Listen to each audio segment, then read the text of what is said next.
funeral director is now charged with ripping off his most vulnerable clients. And tonight, 41 Action News uncovers it is the same man who police once arrested for using meth while serving as coroner. Only on 41 Action News, Andres Gutierrez talked with one of the people he had allegedly ripped off. Toby Pulley once served as the Ray County coroner and owned 3 funeral homes in the county, including this one across the street from the courthouse. But he's managed to get on the other side of the law. And now the state attorney general's office says he stole thousands of dollars from his elderly victims. Sons and I, and bought our monument from our wife's grave. Earl Hirschman first met Toby Pulley just before Earl's wife passed away in 2011. He gave me her coffin.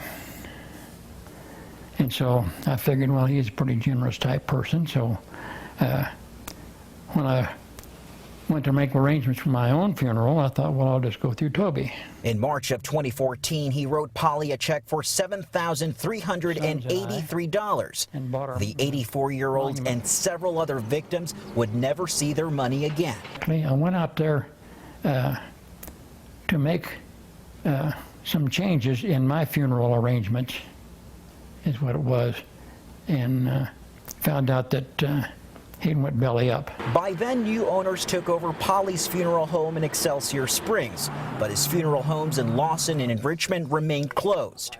The Metro first learned of Pulley's troubles last winter.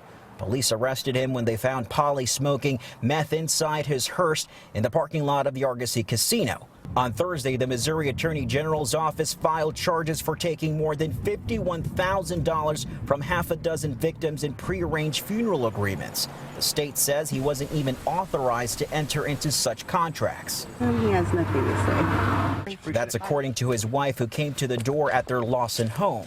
Well, now I can do that in about 3 days. As for Hirschman, he says if he ever recoups the money he gave to Pulley, it'll go to the doll houses and fire stations he builds for needy children in his basement, otherwise known as Grandpa's Workshop for Kids. He will be judged in the afterlife, so it's not for me to judge him.